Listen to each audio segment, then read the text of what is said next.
प्यारे अधिवक्ता साथियों, सभी को हमारा प्यार भरा नमस्कार।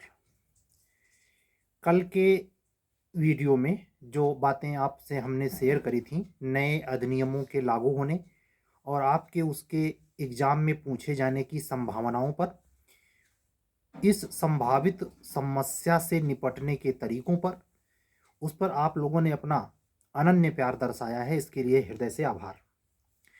साथ ही अपने उन अधिवक्ता बंधुओं और बहनों को विशेष आभार जिन्होंने झारखंड न्यायिक सेवा के प्रारंभिक परीक्षा की टेस्ट सीरीज से जुड़कर हमको न केवल प्रोत्साहित किया है बल्कि पेपर के सेट करने, उसके मानकों को लोक सेवा आयोग के परीक्षा के मानक तक या मानकों के अनुरूप ढालने में हमें खुद को उस प्रोसेस में मदद मिली है। इसके लिए विशेष आभार। 3 टेस्ट का सफलतापूर्वक आयोजन के लिए परमात्मा को शुक्रिया और आप सभी साथियों को यह बताते हुए कि आप लोग कमर कस लीजिए। फिर आज एक बार दोहराऊंगा, 26 मार्च के बाद 3 स्टेट राजस्थान, बिहार, उत्तराखंड ये कॉम्प्लीमेंट हैं। फिर से सुनिए, राजस्थान, उत्तराखंड, बिहार ये पूरक हैं। यहाँ के तीनों में और कॉमन एक वैकेंसी एपीओ। कुछ संभावित आंकड़े या संभावित डिजिट के ऊपर हम आपका इशारा करेंगे। आप 15 अप्रैल का समय वेट कीजिए। 15 अप्रैल माननीय उच्च न्यायालय उत्तराखंड के द्वारा दिया गया वह तारीख सीमा है जिसमें इनको रिपोर्ट लगानी है उत्तराखंड लोक सेवा आयोग को या उत्तराखंड स्टेट गवर्नमेंट को। मुझे पूरी उम्मीद है कि जैसा कि वहाँ हर बार ऐसा होता है, जो सीटें रिकमेंड की गई हैं 155 पोस्ट की बात तो है, लेकिन 155 सीट आएगी नहीं। अगर कोई चैनल वाला ऐसा बोलता है कि 155 या 155 के ऊपर आने की संभावना है तो वो भ्रम में है। असल में ये जो पोस्ट या कैडर रिव्यू होता है या पोस्ट का रिव्यू करते हैं तो उसका 1/3 से कम समझिए, मान के चलिए 40 से 50, 40 से 50 सीट के बीच में उत्तराखंड लोक सेवा आयोग विज्ञापन देगा और यही देकर वो कोर्ट में 15 अप्रैल तक जवाब लगाएगा। अब आप ये भी ध्यान रखें कि हाई कोर्ट ये जानता है कि चुनाव आचार संहिता कब लग जाएगी, चूंकि उसे 15 अप्रैल को जवाब देना है और हाई कोर्ट और सारे राज्यों के हाई कोर्ट या आप सब भी इस बात के लिए भी मुतमईन हैं कि आने वाले दिनों में ही यानी मार्च में कोई डेट हो सकती है जब चुनाव आचार संहिता लग जाए। तो इस बात की तो संभावना बनती ही है कि ये वैकेंसी जो गजट करने की बाधा है, बाघा सीमा, आप ये भी जानते हैं जो संभावित तिथि का अंदाजा अभी से लगाया जा सकता है before declaration of Indian election commission 2024 के लोकसभा चुनाव के संदर्भ में जो संभावित तिथियां होंगी, मोटा मोटी आप दिमाग में रख लें। मान लें मई के 2nd वीक में मतगणना होगी, तो इसका मतलब ये हुआ कि चुनाव मई तक चलेगा। मोटा मोटी मैं अंदाजा लगाने की बात कर रहा हूँ, वो उसका कारण है भी समझ में आएगा।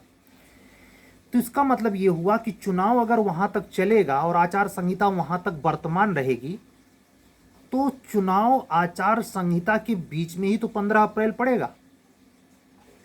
यानी इस बात की पक्की संभावना लगती है कि मार्च में ही इलेक्शन कमीशन चुनाव आचार संहिता लागू करे, उसके पहले ही नोटिफाइड हो सकती है उत्तराखंड एपीओ।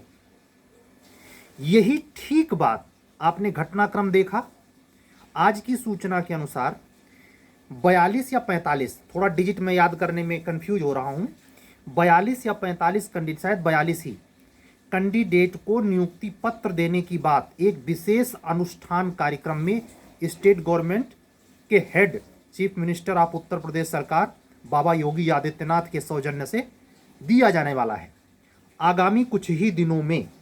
ये घटनाक्रम दर्शाता है कि अभियोजन निदेशालय ये फाइल जो अभी तक कार्मिक में पड़ी थी नियुक्ति प्रक्रिया संदर्भित, उसको मुख्यमंत्री कार्यालय से एग्जीक्यूशन जोन में डाल दिया गया है। आप एक सवाल और कर सकते हैं कि सर पास तो 69 हुए थे, ये 42 को ही क्यों? उसका भी समाधान कर देते हैं। हमारे अपने ग्रुप में तो मैंने इसको बाई ऑडियो इसको समझा दिया है, लेकिन आप सभी तक जो दूर दराज में बैठे, ये अनदर स्टेट में बैठे हमारे अधिवक्ता बंधु और बहन, पंजाब, हरियाणा, महाराष्ट्र, गुजरात, इन स्टेट में सुन रहे हैं, उनके लिए स्पेशली बता दूं, अगर यूपी एपीओ के लिए वो इंटरेस्टेड हैं, झारखंड से भी, तो आप इस बात के लिए इंटरेस्टफुल हो जाएं कि यह प्रक्रिया इसलिए इतने कम डिजिट की दिखाई दे रही है। 21 लड़कों ने लगभग सिविल जज जूनियर डिवीजन उत्तर प्रदेश और सिविल जज जूनियर डिवीजन बिहार या अनदर स्टेट में जुडिशरी में क्वालिफाई किया है, और वो ऑलरेडी एपीओ भी क्वालिफाई थे। आपको यह सर्वविदित रूप से जानकारी है कि एपीओ का रिजल्ट जे के रिजल्ट के पहले ही आ गया था। यही 2122 सीट वो है जिसके लिए बच्चे बार बार पूछते हैं सर वेटिंग लिस्ट आएगी क्या? मैं इसके विवाद में कमीशन क्या स्पष्टीकरण देता है, मैं उसके पहलू या चक्कर में नहीं पड़ता। मैं विधितः पहलू आपको समझाना चाहूँगा। 2015 के बाद आरओ 2016 जो विवादित रहा है और जिसका रिजल्ट दोबारा रिटर्न करके आया, उस रिजल्ट पे ही उस आरओ के बच्चे सुप्रीम हाई कोर्ट में गए लड़े। डबल बेंच ने फैसला किया कमीशन अपनी कोई भी अनुबंधित भर्ती में, यहाँ तक कि पीसीएसजे में भी वेटिंग लिस्ट निकालेगा, जैसा कि 90 से 2000 तक के दशक में हुआ करता था। उसी चीज़ को अलाउ किया है। पता नहीं कि आरटीआई में पिछले 3 महीने के अंदर मैंने एक बार उसे देखा था, गहरा परीक्षण नहीं किया था, शायद कमीशन ने ऐसी कोई आरटीआई पे सूचना औपचारिक रूप से दी थी कि हमारे पास कोई वेटिंग लिस्ट का विधान नहीं, ऐसे कुछ कहा था, मुझे क्लियर नहीं, मैं उसके चक्कर में नहीं पड़ता। तो वो हाई कोर्ट का वर्डिक्ट जिसके चलते 2015 एपीओ में सिलेक्शन पाए और 2018 एपीओ में सिलेक्शन पाए कैंडिडेट का तो विधिवत जानकारी नहीं है, लेकिन 15 में जो 372 पदों पर सिलेक्शन पाए थे उनकी वेटिंग लिस्ट आई थी और दोबारा बच्चों ने चयन पाया था, जिन लोगों ने उसके बाद 16 में और 18 जुडिशरी में सिलेक्शन ले लिया था। उसके चलते आप जानते हैं 15 का रिजल्ट 17 में लगभग आया था, अगस्त में।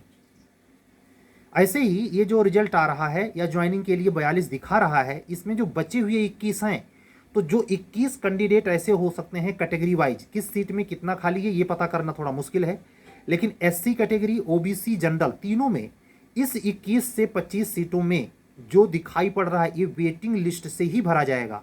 ये बची हुई सीट ये नए गजट या नए नोटिफिकेशन में ऐड नहीं कर सकते, ये क्लियर हो जाइए। ये चाहे जब निकालें, कहते नहीं चाहे जैसे निकालें, निकालना पड़ेगा। अगर थोड़ी देर के लिए ठंडे दिमाग से सोचें तो इस प्रक्रिया में अगर कमीशन जिस तरीके से रारो यारों पर जूझ रहा है, कल एक महाआंदोलन का आयोजन है, प्रयागराज के बच्चों ने तो किया ही किया है, हमें लगता है दूर दराज के इसमें जो यूट्यूब पर हमारी तरह आरो यारो लोग के बच्चों को पढ़ाते हैं वो टीचर भी इसमें सक्रिय हैं, और एक बड़े स्तर पर मूवमेंट को रूप देने के लिए या ऐसे कह सकते हैं सरकार पर प्रत्यक्ष दबाव बनाने के लिए, क्योंकि उन्होंने 27 तारीख को लास्ट सीमा रेखा दी है एविडेंस देने की, और सरकार या कह सकते हैं स्टेट गवर्नमेंट का वह विभाग जो ये नियुक्ति प्रक्रिया देखता है, यानी कार्मिक मंत्रालय, यानी सीधे CM, chief minister of UP, वो इस चीज़ को निरखने परखने और उनकी जो विधिक बॉडी है, कार्मिक की जो विधिक बॉडी है, वो विचार करेगी, या एसटीएफ के जो जांच रिपोर्ट या जो कमीशन बार बार गुहार लगा रहा है कि हमने एक इंटरनल कमेटी बनाई है, ये दोनों कमेटी की रिपोर्ट के लिए वो स्पष्ट शब्दों में कहता है कि हम आपसे 27 तक रिपोर्ट ले रहे हैं, उसके बाद हम किसी डिसीजन पे आएंगे, और साथ ही हम जो जांच चल रही है एसटीएफ की उस जांच को मूव करेंगे इंटरनल कमेटी के रिपोर्ट के बाद, जो कि आपके 27 से 2 हफ्ते या 3 हफ्ते बाद आनी है। यानी कहने का मतलब अगर मार्च लें तो पूरे लास्ट मार्च या होली के जस्ट बाद कमीशन इस स्थिति में होगा कि इंटरनल कमेटी की रिपोर्ट को वो फाइनल प्रारूप दे पाए। लेकिन यहाँ तक बच्चे सब्र नहीं करेंगे, उनको इस बात का पूरा अंदेशा है कि इसी 27 के बाद रिपोर्ट एविडेंस पाने के बाद सरकार कोई निर्णय ले सकती है। उसी को ध्यान में रखते हुए तमाम बच्चों का एक हुजूम कल, यानी आज के ही डेट में, हम 1:45 बजे रिकॉर्ड कर रहे हैं, आज के ही डेट में दिन में ये एक मूवमेंट का रूप कमीशन के सामने आसपास के इलाकों में होने वाला है। इस मूवमेंट में जो निष्कर्ष हमें दिखाई देता है विधिक, सामयिक और सापेक्ष पहलुओं को ध्यान में रखते हुए मैं बगैर किसी विवाद में पड़े ये कह सकता हूं कि सरकार जहां तक मान जाएगी और पुलिस भर्ती की जैसे ही यह भर्ती भी दोबारा आयोजित होगी। कुछ बच्चे यहाँ भी सवाल जवाब करते हैं कि सर अगर नए रूप से रद्द होने के बाद परीक्षा होती है तो हम जब पुरानी बार परीक्षा हुई थी तो हम नहीं गए थे, अनुपस्थित थे, क्या हमको भी देने को मिलेगा? बिल्कुल, इसमें कोई विवाद नहीं है। अगर परीक्षा में कोई त्रुटि है और उसको रिकमेंड कर करके दोबारा वही परीक्षा हो रही है तो उसमें एक शर्त लगा दी जाती है कि केवल एंट्री उन्हीं की होगी जिन्होंने वो एग्जाम दिया था। लेकिन अगर रद्द कर दी जाती है तो फिर से उस परीक्षा का आयोजन का मतलब होता है कि सबको अवसर मिल जाएगा।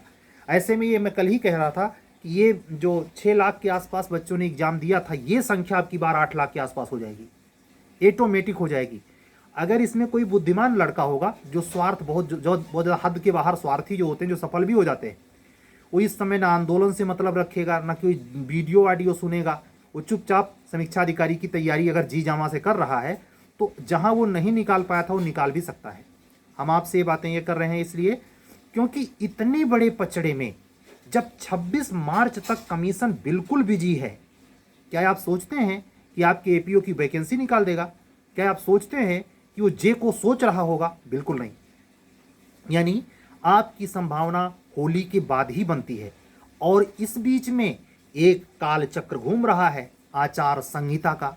अगर आचार संहिता को ध्यान में रखते हुए एक सरकारी दबाव के चलते कमीशन ने यह निर्णय ले लिया और वो आचार संहिता होली के पहले लग गई तो उसके पहले जो दिन बचते हैं आज से, आज का दिन मिला के, उसमें आपकी वैकेंसी आपके हाथ में होगी एपीओ की। और अगर ऐसा नहीं कर पाया, आचार संहिता लग गई, तो ये मत माने, जैसा कि योगी जी ने स्पष्ट किया, पुलिस भर्ती 6 महीने में कभी भी आरओ रद्द हुई तो 6 महीने में कभी भी, 6 महीने से ज़्यादा ही समय लग सकता है दोबारा आयोजित करने में। विपक्ष के नेताओं को इससे मतलब नहीं है, वो सरकारी जो सत्ता में आएंगे तो यही भाषा बोलेंगे जो वर्तमान सरकार बोल रही है। मैंने पल्लवी पटेल जी को, सपा की नेता हैं, उनको बोलते हुए देखा कि 15 दिन में एग्जाम में करवा लेना चाहिए, बना दीजिए उनको कार्मिक मंत्रालय का हेड, करवा लें, बहुत नेता बनती हैं, करवा लें, इतना आसान है। 45 लाख बच्चे हैं, उनके लिए पेपर बनाना, उसको सेंटर तो उसके बाद फिर लीक हो जाए, फिर तमाशा करें, आपको तो तमाशे करना है।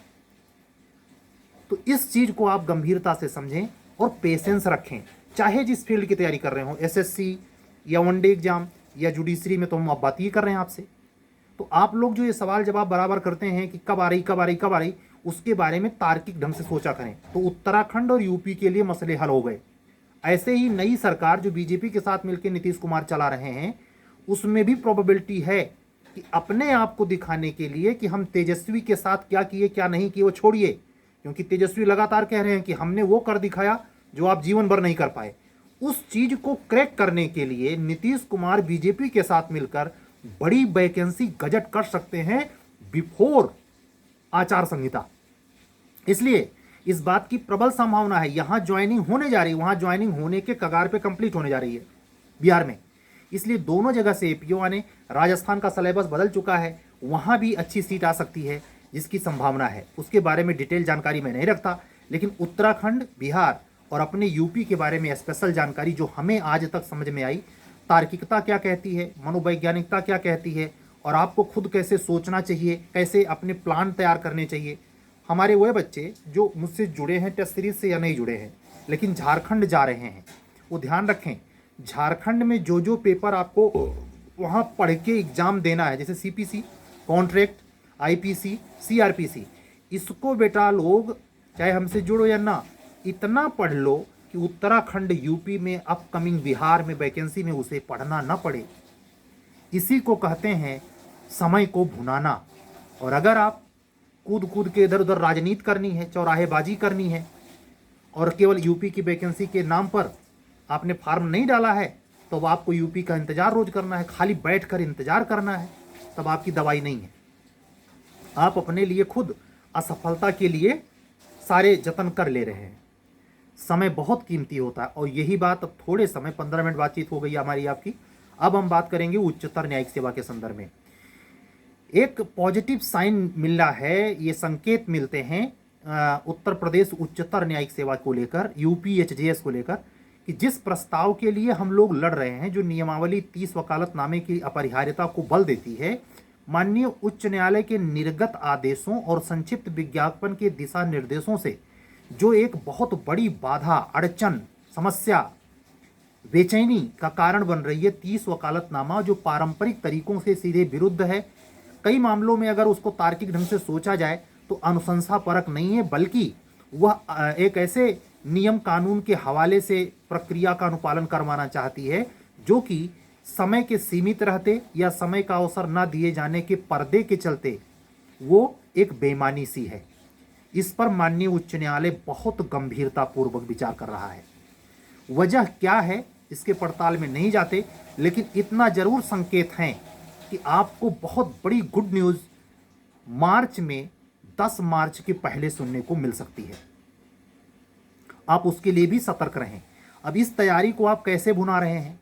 जैसे 20 दिन का समय जो ये निकला है, पिछले 15 फरवरी को जब कमीशन उत्तर प्रदेश उच्चतर न्यायिक सेवा के लिए माननीय उच्च न्यायालय इलाहाबाद ने जब डेट एक्सटेंड करी, उस समय से आज तक के समय को आपने कितना यूटिलाइज किया है?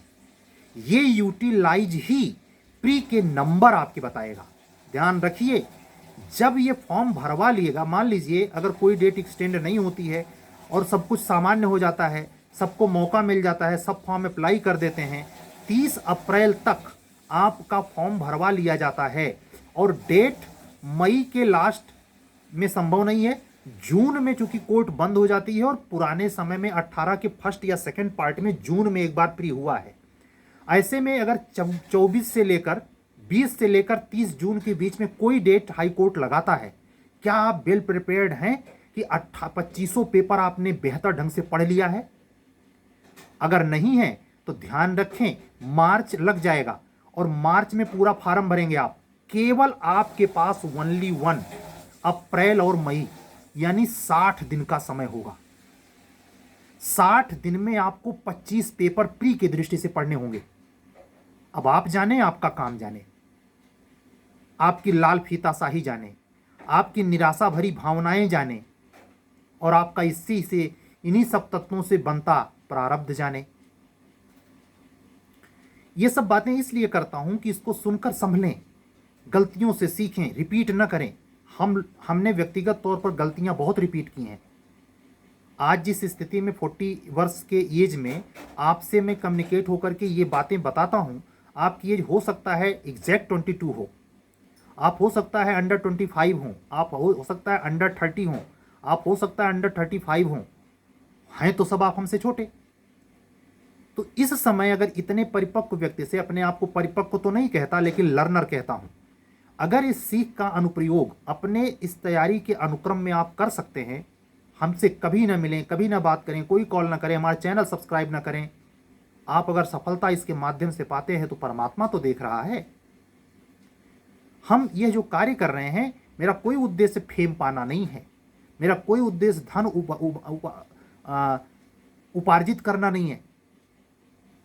यह सीधा सीधा हमारा आपका एक गुरु और शिष्य का संबंध कुछ शुल्क राशि पर आधारित एक ऐसे विशेष कार्यक्रम के लिए है जिसमें आप केवल सफल ना हो, अच्छे रैंक बनाएं। जैसे झारखंड टेस्ट सीरीज में जाने वाले उन बच्चों से मैं पूछूंगा, जब एग्जाम हो जाएगा और झारखंड कमीशन आंसर की जारी करेगा, बेटा कितना सही किया? मुझे उम्मीद है हमारे टेस्ट सीरीज से जुड़े हुए उन 20 लड़कों के लगभग में से कम 4 या 5 कमांडिंग पोजीशन पे हैं, उसमें 2 अधिवक्ता बहनें भी हैं। ये सामान्य बातें नहीं है। ये अगर मैं आपसे चर्चा कर रहा हूं, आप किसी अन्य संस्था से जुड़े हैं, हमारा चैनल आपने सब्सक्राइब कर रखा है, सबका सम्मान करें, लेकिन बारीकी से अपने भविष्य के लिए इस बात का पड़ताल जरूर करें, क्या आपको वहां से वो चीजें प्राप्त हो पा रही हैं जो इन परीक्षाओं के मानक को निर्धारित करती हैं? अगर नहीं तो समय रहते फैसले बदलें, सही समय रहते निर्णय लें, तब जाके आपको सफलता प्राप्त हो पाएगी। यह जानते रहें कि ये जो सफलता है, इसमें सिर्फ मेहनत, भाग्य, पुरुषार्थ ही नहीं काम करता, बल्कि प्रारब्ध आपके सर चढ़ के बोलता है। अगर ये तय नहीं होता कि आपने कितने लेवल का कार्य किया है, किस पद पे आप जाएंगे, ये आपके सब कर्मों की गति का ये जीवन है। ये पोगा पंथ नहीं है, अकाट्य सत्य है। अच्छा नॉलेज रखने वाला, बहुत लेबोरियस, स्मृति बोध से भरा, लेकिन पद पर नहीं पहुंच पाएगा अगर उसने कुछ ऐसे फाल्ट किए हैं कि पद का योग ब्रह्मा के द्वारा रचित संसार में, नियमावली में, कानून में, ये मिथक मैं नहीं मानता। पिछड़ी जाति से प्रोफेसर के पद पर तैनात और प्रोफेसर की कुर्सी भी गंवा चुके ऐसे में व्यक्ति को जानता हूं जो अपने आप को बहुत पढ़ा लिखा, अपने आप को प्रोफेसर और अपने आप को इन सब चीज़ों से विरोध करके और कुछ तथाकथित विशेष जाति संप्रदाय के वर्ग के समाज सुधारक प्रिय नेताओं को आगे करके, विद्वानों को आगे करके उसके ओट में अपने विचार ओटता हो और इसका पूरी कट्टर शब्दों में भर्त्सना करता हो, मैं उसका हिमायती नहीं। मेरी भी समझ है, मैंने भी 40 साल में जो चीज़ें समझी उसके आधार पर बिल्कुल मिथ्या नहीं है, सत्य है।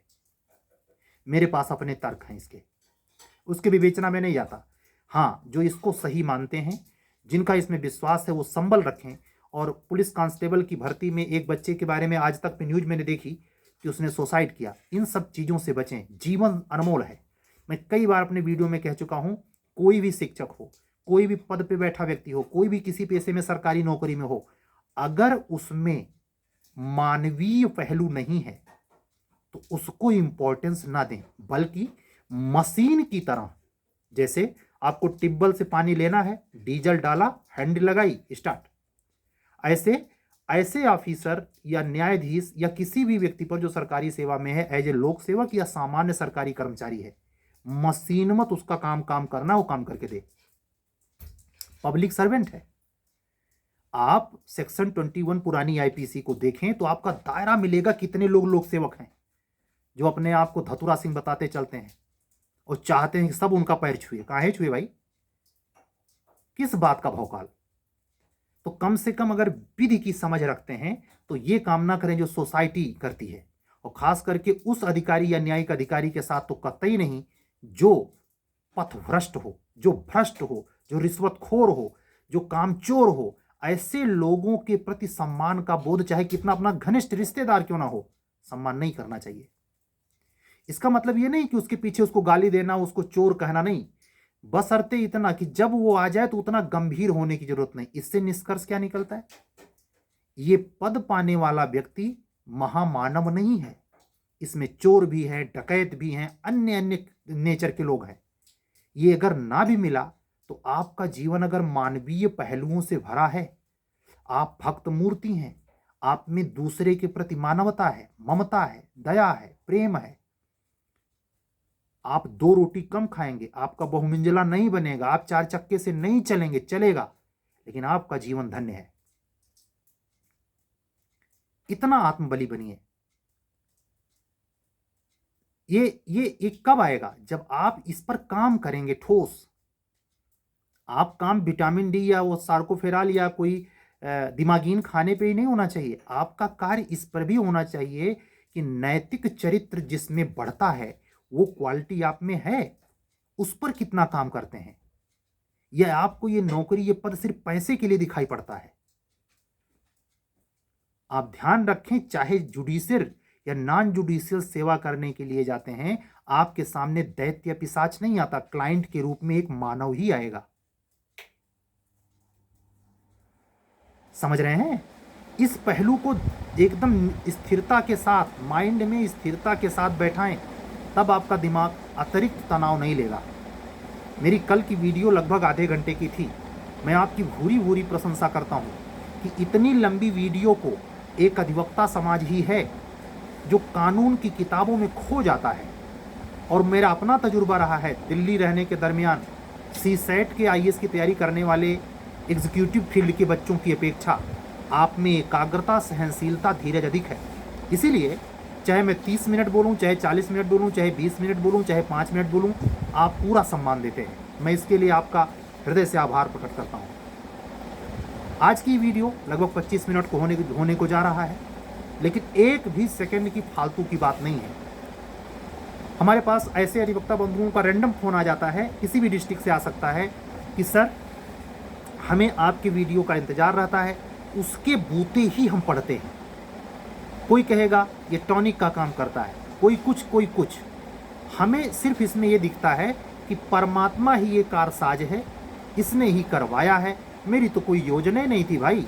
हम तो कभी लाइफ में सोचे नहीं थे कि मार्कर लेके या चाक लेके हम ब्लैक बोर्ड पे आएंगे। ये सब करने वाला यही है, यही करवा रहा, यही बुलवा रहा है। हो सकता है आपके भीतर की शक्ति हमारा निमित्त बनाकर आपके कल्याण के लिए बुलवा रही हो। सचेत हो जाइए। मिलेंगे कल। हाँ, इन कार्यक्रमों से झारखंड जूनियर डिवीजन की टेस्ट सीरीज अभी भी मूव ऑन है। 7 टेस्ट बचे हैं। जो अभी भी जुड़ेगा उसको पीछे के तीनों टेस्ट खाली दिन में हम उसको ऑर्गेनाइज कर देंगे। अगर इंटरेस्टेड हैं तो आप हमारे व्हाट्सअप नंबर 7705090393 पर व्हाट्सअप कर सकते हैं। बिहार हायर जुडिशरी का 13वां टेस्ट सफलतापूर्वक आज संपन्न हो गया CRPC फर्स्ट पार्ट पर।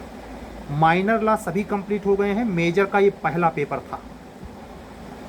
कुल 35 पेपर होने हैं। अगर इसमें भी आप इंटरेस्टेड हैं, जुड़ना चाहते हैं, तब भी व्हाट्सअप नंबर वही है। अगर UPHJS को जो भूमिकाएं बदल रही हैं अचानक ये 15 मार्च के आसपास सक्रिय हो जाएंगी, उससे इंटरेस्टेड हैं और UPHJS के प्रीलिम्स टेस्ट सीरीज या मेन से जुड़ना चाहते हैं तो भी व्हाट्सअप नंबर वही है।